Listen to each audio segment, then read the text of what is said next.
Сәлеметсіңдер ме балалар, бүгін біз 4-ші санап 53-ші сабақты өтеміз.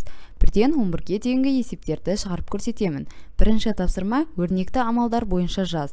ЮНЕСКО-ның құрылған жылын есептеп тап деп тұр.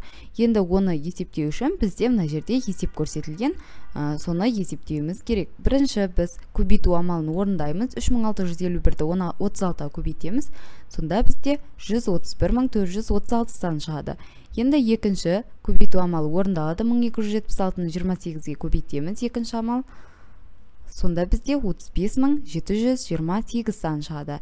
Үшінші амалда біз екеуін азайтамыз. Бірінші амалдан екінші амалда азайтамыз. Сонда 95708 санына тең. Келесі төртінші амалда бізде осы шыққан мәннен азайтамыз 93763 санын. Сонда 1945 санына тең болады. Демек жауабы 1945 жылы ЮНЕСКО құрылған екен. Енді келесі тапсырмада бізде 1364 санын 2 таңбалы және 3 таңбалы санға көбейту тәсілдерін түсіндір және тәсілдерін салыстыр деп тұр. Өрнектердің ұқсастығы қандай? Айырмашылығы ше? Толымсыз көбейтінділердің саны немен байланысты болады деп тұр. Енді бізде 1364 көбейту 11 саны. Бірінші біз бірліктерді көбейтеміз, яғни бір саны бізде бірлікті көбейтеміз 1364-ке, 1364 шығады.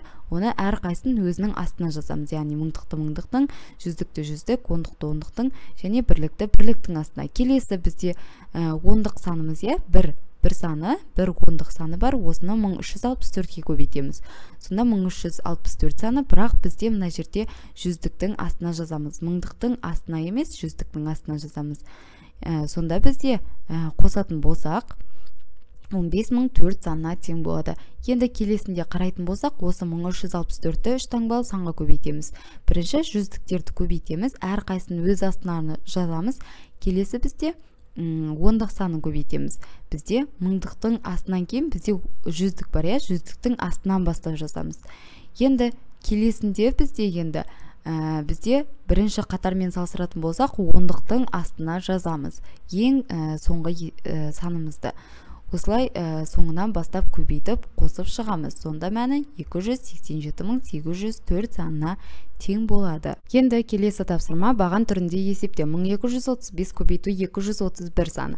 Бұл жерде бірінші бір санын көбейтеміз 1235-ке, 1035 саны болады. 1235 келесі 3 санын көбейтеміз 1235-ке, оны 3705 деп жазамыз. Яғни 5-тің астына ештеңе жазбаймыз. Келесінде енді үшінші санды көбейткен кезде енді жүздіктерді көбейтеміз. Осы 2 санын 1235-ке, яғни артынан бастап көбейтіп жазамыз. 2-ні 5-ке көбейтеміз 0, 1 ойда. 2-ні 3-ке көбейтеміз 6, ойдағымен 7 жазылады. Келесі 2-ні 2-ке көбейтсек 4 жазамыз. 2-ні 1-ге көбейтсек 2. Яғни бір сандан кейін жазамыз, көбейткен сандарымызды. Енді барлығын қосып шығатын болсақ, бізде 285285 саны шығады. Енді келесі есептеулер дәл осы жолмен шығарылады. Өздеріңіз қарап шығарып көрсеңіздер болады. Мына жерде барлығы жазылған. Егер сұрақтарыңыз болса, сообщество жеріне комментарияға жазып қалдырсаңыздар, міндетті түрде жауап беріп өтемін. Енді келесі тапсырмаға көшейік. Сызба бойынша өрнек құрастыр және ондағы амалдардың орындалу ретін белгіле. Өрнектің мәнін тап деп тұр. Бірінші өрнегіміз бізде бірінші көбейту амалын орындап алайық. 1488-ді 316-ға көбейтеміз. Сонда 470208-ге тең.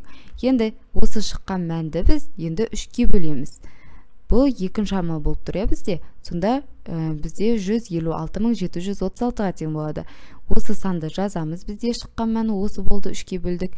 Енді келесі үшінші амал деп көбейту амалын орындаймыз. Төртінші амал бізде бөлу амалы, төртінші, бесінші көбейту амалы. Енді бізде 5 амал шықты. Енді бізде екінші амалды қосамыз 3-ке, яғни екінші амалды 3-тің жауабына қосамыз, одан азайтамыз 5-тен 5-ші амалдың жауабынан. Сонда бізде 650 саны шығады. Енді бізге айтып тұр, сызба бойынша өрнек құрастыр деп тұр. Оны осылай құрастырсақ болады. Яғни жақша ішінде 1488 көбейту 316 бөлу 3 қосу жақша ішінде 3612 көбейту 152 азайту жақша ішінде 1025 бөлу 5 көбейту 272. Сонда бізде осы рет бойынша орындалады. Енді келесі тапсырмада қалдықпен бөлуді орында тексер дейді. Бірінші қалдықты түсіндіріп өтейін. Тексеруімен қалған есептеулер дәл осы жолмен шығарылады. Біріншісі 951.376-ны 29-ға бөлеміз. Сонда бізде 32.806 санына тең болады. Енді осы шыққан мәнімізді көбейтеміз. 29 санына көбейтеміз осы шыққан мәнді. Енді оған қосамыз, бізде екі қалдық қалды, осы екі қалдықты қосып қоямыз. Сонда бізде 95.951.376, яғни мына жердегі санымыз шықты. Демек, оны біз жазамыз 32.806 жақша ішінде екі қалдық деп жазып қоямыз. Мысалы, келесінде де бізде бөлген кезде 31.212 саны шықты және 24 қалдық шықты. Қалдықты жақшаның ішіне жазамыз барлығын. Енді келесі бізде 4-ші, 5-ші, 6-ші қалдықпен бөлу орындалған. Осы жерде барлығы көрсетілген. Егер сұрақтарыңыз болса, сообщество жеріне комментарияға жазып қалдырсаңыздар, жауап беріп өтемін. Енді келесі тапсырмаға көшейік. Бізде ата-аналар балаларына белгілі бір сомаға жиһаз сатып әперді. Түбіртек бойынша әрбір балаға қандай жиһаз сатып әпергенін анықта деп тұр. Әлияға бізде 100.540, ол бізде жұмсақ жиһаз. Яғни Әлия деп жазамыз. Әлияға бізде жұмсақ жиһаз,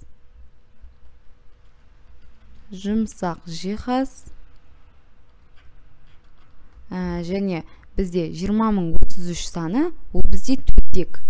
Жұмсақ жиһаз, төсек. 50.089 бізде шифонер.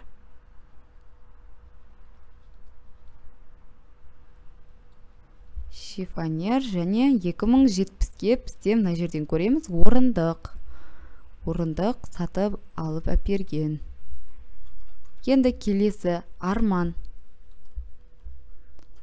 Бізде арманға 20.033, ол бізде төсек.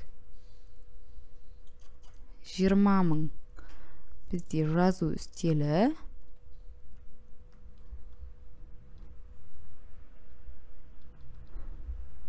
Келесі 5.000 теңгеге бізде балалар креслосы.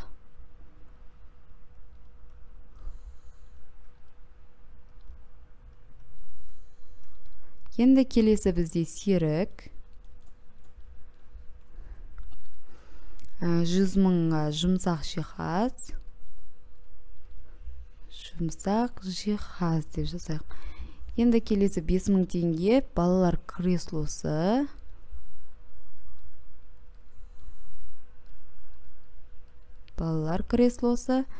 Келесі 10.000 теңге, 10.000 теңгеге шкаф. Яғни серікке осы тауарларды сатып әперген екен. Келесі айна. 12.000 бізде сөре. 2070-ке орындық. 50.089-ға шифонер.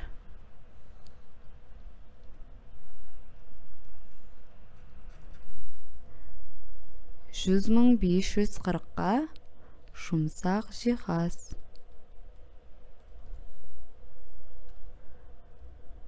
Енді келесі Бауыржан бізде.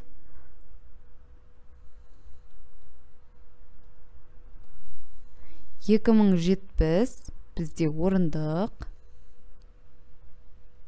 10.000 теңгеге шкаф. 20.033-ке төсек. 50.089-ға шифонер. Осы жиһаздарды сатып әперген екен. Енді бізде сонда барлығы, мысалы Әлияда барлығы, яғни осылардың барлығын қосып шыққанда бізде 172.713 32, яғни осылардың барлығын қосып шықсаңыздар, осы шығу керек бізде. Осылайша сәйкестендіріп жаздық. Мысалы, серікте бізде барлығы, осының барлығын қосып шыққанда бізде 115.540-қа тең. Келесі айнада бізде 164.699 және бауыржанда 82.192 ақша жұмсаған екен. Енді келесі тапсырмада бізде есепте 39.330 бөлу 19. 19-ға бөлетін болсақ 2070-ке тең. Келесі бізде 12.796-ны 28-ге бөлеміз, 457-ге тең. 39.938-ге бөлсек 1050, 1833-ті 39-ға бөлсек 47, 30.590-ды 38-ге бөлсек 805, 10.968-ті 24-ке бөлсек 457 сандары шығады. Енді келесі тапсырмада фигураны үлкен текшеге дейін толықтыру үшін қанша кіші текше қосу қажет? Енді бізде мына жердегі осыны табуымыз керек біз. Осылай болу үшін біз қандай болу керек деп тұр. Енді біз үлкен текшені санап шығамыз. Бірінші 1, 2, 3, 4. Демек бізде биіктігі 4 екен, 4 текше кеткен биіктігіне. Енді бізде келесі 1, 2, 3, 4. Ұзындығы бізде 4. Енді 4, енді барлығы бізде 4 болып тұр. 1, 2, 3, 4. 4-4-4-ке сәйкес келіп тұр енді бізде. Сондықтан біз ұзындығы, ені және биіктігін көбейтеміз. Сонда бізде барлығы мына жерде 64 текше кеткен екен, үлкен текшеде. Енді келесі бізде мынаны толықтыру үшін 1, 2, 3, 4. 1, 2, 3, 4. 4, мына жерде 4. Демек бұл жерде 16 екен. Бізде 16. Енді келесін санап шығамыз. 1, 2, 3. Мына жерін санамаймыз біз. Өйткені біз мына жағында санап қойдық. Енді тек қана осыны санап шығамыз. Сонда бізде 3, ал мына жағы бізде 1, 2, 3, 4. 3-ті 4-ке көбейтеміз. 12. Мына жерде біз 4-ті 4-ке көбейдік. Екеуде 4 болғандықтан. Сонда 12, 16, екеуін қосақ бізде барлығы мына жерде 28 текше болып тұр. Ал бізге осы үлкен текшені салу керек, сондықтан 64 текшеден азайтамыз 28 текшені. Сонда осы жерде бізде 36 текше тағы болу керек екен, 36 текше.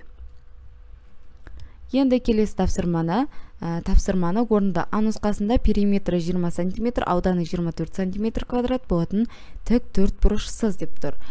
Периметрін есептеу үшін А қосу Б-ны көбейтеміз 2-ге. Келесі аудан табу үшін А көбейту Б. Енді біз қай санды қойған кезде бізде 20 см шығады және 24 см квадрат шығады аудан деп тұр. Бізде А-ны 6 деп, Б-ны 4 см деп алатын болсақ, бізде периметр 20 см, ал ауданы 24 см квадратқа тең болады. Сонда бізде осындай тік 4 бұрыш шығады. Бұл А нұсқасының суреті, сызбасы. Енді келесі А нұсқасында ауданы А тапсырмада берілген тік 4 бұрыштың ауданынан 2 есе кіші тік бұрышты 3 бұрыш сыз деп тұр. Енді бізде А нұсқасында бізде ауданы 24 см квадрат еді. Енді бізде 2 есе кіші деп тұр. Сондықтан 2-ге бөлеміз 12 см квадратқа. Сонда бізде тік бұрышты 3 бұрыш шығады екен осы жерде. Енді келесі тапсырмада ойлан және жауап бер. Арман 22 қыркүйекте дүниеге келген. Ол Алиядан 60 күн кіші. Биылғы жылы Арманның туған күні жексенбіге сәйкес келді. Алияның туған күні биылғы жылы аптаның қай күніне сәйкес келеді деп тұр. Арманның туған күні 22 қыркүйек екен. Ол биыл жексенбі күніне сәйкес келіп тұр. Ал Алия 60 күнге үлкен екен осы Арманға қарағанда. Енді біз ол үшін бірінші Алияның туған күнінің күнін тауып алайық. Ол үшін біз 22 қыркүйектен 60 күнді азайтамыз. 60 күн дегеніміз ол бізде 2 ай болады. Енді бізде қыркүйегіміз 31 күнге сәйкес келеді. Сондықтан біз есептеген кезде 24 шілдеге сәйкес келеді. Бұл Алияның туған күні 24 шілде. Енді 60-ты 7-ге бөлеміз. Өйткені бізде аптаның күндері 7 күн, иә, сондықтан 7-ге бөлеміз 60 күнді. Сонда 8 шығады және 4 қалдық. Енді жексенбі дегеніміз ол 7-ші күн болып тұр. Осыдан біз 4-ті азайтамыз. Сонда бізде 3 шығады, иә. 3 дегеніміз аптаның қай күні болады? Сәрсенбі күні. Демек, Әлияның туған күні биыл аптаның сәрсенбі күніне сәйкес келеді. Енді келесі тапсырмада есепте дейді. 6124-ті көбейтеміз 1123 санына. Көбейтіп қосатын болсақ, бірінші 3-ті көбейтеміз, екінші 2-ні көбейтеміз, үшінші 1-ді көбейтіп қосамыз әрқайсын. Бізде әрқайсында астына бір сананы жазбаймыз. Осылай қосатын болсақ, бізде мына жерде 753.252 саны шығады. Енді келесі бірінші, екінші, үшінші, 4 есеп көрсетілген. Енді қалғаны 5-ші, 6-шы есептеулер осылай шығарылады. Өздеріңіз қарап шығарып көрсеңіздер болады. Егер сұрақтарыңыз болса, сообщество жеріне өтіп, комментария жазсаңыздар, міндетті түрде жауап беріп өтемін. Сонымен бүгінгі біздің сабағымыз бітті. Сау болыңыздар. Менің каналыма тіркеліп, қоңырауша белгісін басуды ұмытпаңыздар. Күнделікті тапсырмаларды бірге орындайық. Менің каналымнан 1-ші сыныптан 4-ші сыныпқа дейінгі математика сабақтардың барлығын көре аласыздар.